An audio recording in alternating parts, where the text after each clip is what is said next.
Hey everyone, and welcome back for another deep dive. Today, we're going to be looking at something pretty interesting. Can a country at war hold democratic elections?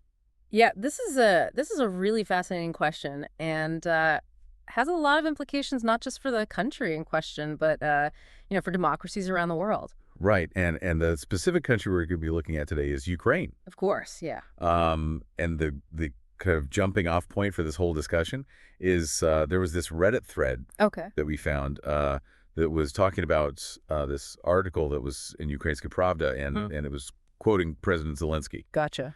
And essentially, Zelenskyy was saying that elections could happen once the hot phase of the war is over. It's interesting that he uses that term, the hot phase. Yeah. It suggests that he does see a path towards holding elections eventually, once certain conditions are met. Right. He lays out what those conditions are pretty clearly. He says, if we succeed in the hot phase with Ukraine in a strong position with a strong army, a powerful weapons package, and security guarantees, then this will happen. Okay, so he's saying, like, if we meet all these things, then we can have elections. Mhm. But isn't there something in Ukrainian law that says that they can't have elections during martial law? You're exactly right. Yeah, there's a number of commenters in that Reddit thread were linking to articles from different sources like Foreign Policy and the Journal of Democracy. Right. And they were all saying that, yeah, it's against the law in Ukraine to hold elections during martial law. Okay. So And of course, Ukraine is under martial law right now. so Zelenskyy, even if he wanted to hold elections right now, can't really do that. It doesn't seem like it, no. Okay, so that kind of leads to the question of is Zelenskyy then acting like a dictator by just saying, like, oh, we can't have elections because we're at war? Right. Because that was a sentiment that we saw in the Reddit thread. Yeah, and it's a very serious accusation and one that we should look at very carefully. Right. But I think it is important to remember that legally speaking, Zelensky is in the right. Okay. Both the presidency and the parliament are fully legitimate until new elections happen, Okay.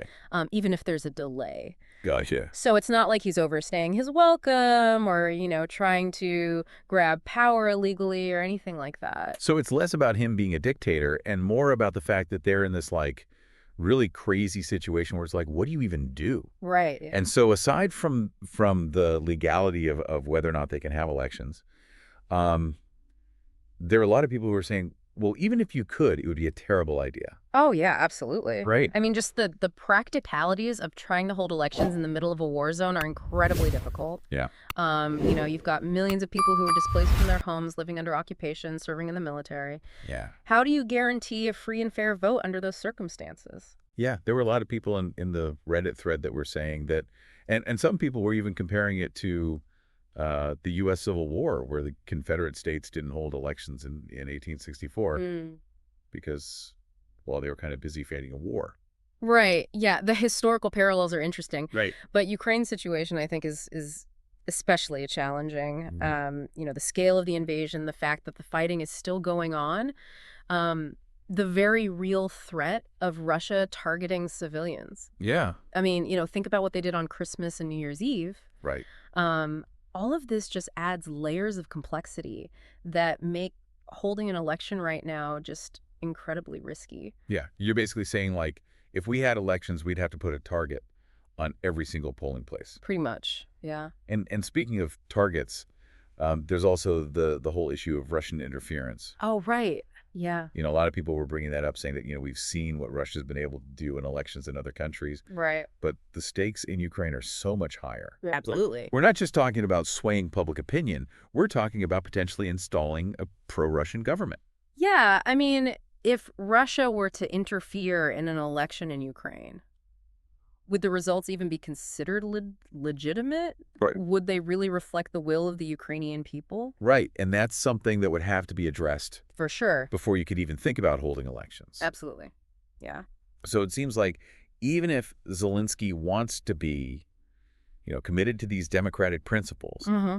the actual act of holding elections could undermine democracy. Yeah, it's real catch-22. Right. And this is playing out the Reddit thread. Yeah. There's some people who are just like, Zelensky's a dictator, Yeah. and other people are very strongly defending him. Yeah. But even the fact that people are making that accusation shows just how sensitive this issue is. Absolutely. It shows how easily, the need to do things during wartime can be turned into this narrative of like, oh, he's just trying to be an authoritarian. Yeah, it almost feels like there's this underlying fear that even if Zelenskyy doesn't want to consolidate power, Right.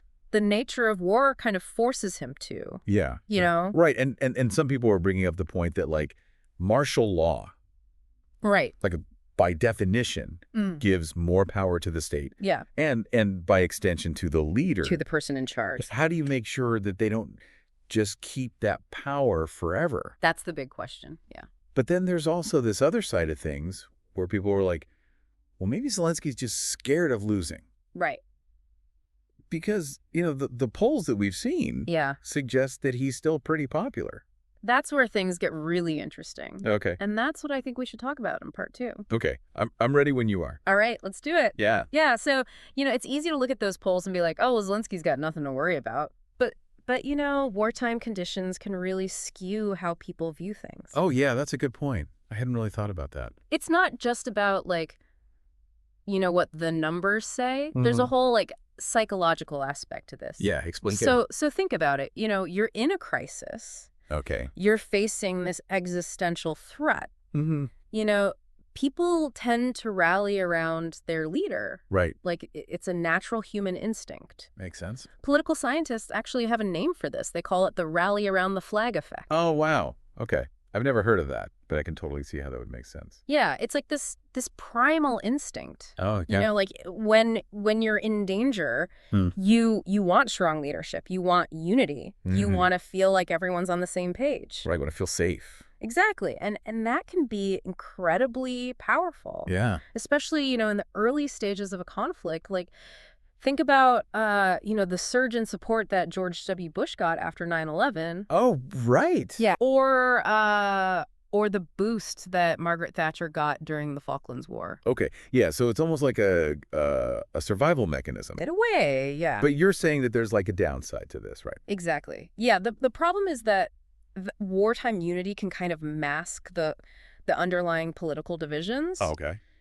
People might set aside their differences because they're facing a common enemy. Right. But those differences don't just go away. Yeah. And once that immediate threat is gone, Yeah. those divisions can resurface. And they can come back even stronger. Often with a vengeance. Yeah. So it's like a political honeymoon period that's bound to end. Yeah, you could say that. Okay. And that's why Zelensky's popularity right now, Right. as impressive as it is, might not tell us that much about his long-term political prospects. Right, because we don't know how people are going to feel once the war is actually over. Yeah. Right. We have no idea how public opinion will shift once the focus turns to things like rebuilding the country, dealing with the economic fallout, all the nitty-gritty stuff of domestic policy. Right. It makes you wonder, will this wartime popularity actually translate into lasting political power? Right. Or will we see like a whole new generation of leaders emerge in a post-war Ukraine? Yeah, that's a really good question. People who are maybe less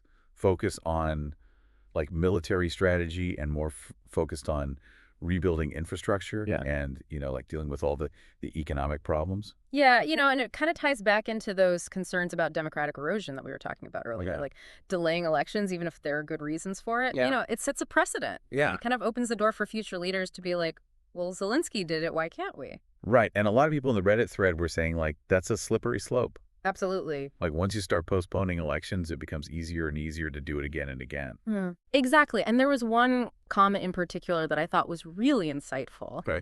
Someone wrote, the intense focus on wartime leadership often obscures the long-term consequences for democratic processes. Wow. Yeah, that's a really good point. It's like we're so focused on dealing with the immediate crisis that we forget about the potential damage we're doing to the very foundations of our democracy. And it's not just Ukraine. Right? No, not at all. I mean, look at what's happened in Slovakia, the U.S., after 2022. Right. Russian interference in elections, the rise of far-right movements, the normalization of political violence. Yeah. All of these things are pointing to a global erosion of democratic values. So it's like what's happening in Ukraine is just one piece of this much bigger puzzle. Exactly. Okay, so what's the solution? Right. Like how do we find that balance between wartime necessity and, democratic principles? That's the million-dollar question, isn't it? And honestly, there's no easy answer. Okay. But I do think that there are some potential paths forward. Okay. I'm listening. Ways to mitigate the risks and preserve the integrity of democratic processes, even in the middle of a war. Okay, what are some of those? Well, some commenters were suggesting that Ukraine explore alternative forms of accountability. Oh, okay. Like if holding a full-blown election is just too risky, Right. maybe there are other ways to gauge public sentiment and make sure that the government is still responsive to the people's needs. Like what? Give me an example. Sure. One commenter proposed that if there's a strong sense that Zelenskyy has lost the people's trust, that they could petition Parliament to hold a no-confidence vote. Interesting. It's not a perfect solution, obviously. Right. But it could be a way to provide some checks and balances Yeah. without having to go through all the logistical and security nightmares of an election. Right, that makes sense. It wouldn't be an election, but it would be a way for people to say, hey, we're not happy with what's going on. Exactly. What else were people saying? Another suggestion focused on the power of communication. Okay. Like one commenter was wondering, what would happen if Zelenskyy just leveled with the people, Yeah. like acknowledged the difficult choices he's facing, and clearly articulated his commitment to democratic principles. Right. It's about transparency. Okay. It's about rebuilding trust. Yeah. It's about showing that he's not trying to exploit the situation for his own personal gain. So it's about like humanizing the situation a little bit. Exactly. Instead of this distant wartime leader. It's like, no, this is just a guy who's having to make these impossible decisions. Right. And he's probably just as tired and stressed as everyone else. And that kind of honesty can be really powerful. Yeah. It can help to counter those narratives of authoritarianism and reassure people that their leader is still accountable to them. So it's not just about like the legal stuff or the systems. Right. It's about like rebuilding trust. Exactly. And having open communication. Absolutely. And that's something that's important for everyone, not just Ukraine. Right. I mean, in a world where democracy is facing so many threats, where misinformation and polarization are rampant, transparency and trust are more important than ever. That's a great point. And it makes me think, are there lessons here for other countries? Yeah. Even ones that aren't at war? Like, are there things that we can learn from this about how to strengthen our own democratic institutions? I think that's a perfect question to explore in the final part of our deep dive. All right, let's do it. Yeah. Okay, so we've been talking about this really complicated issue.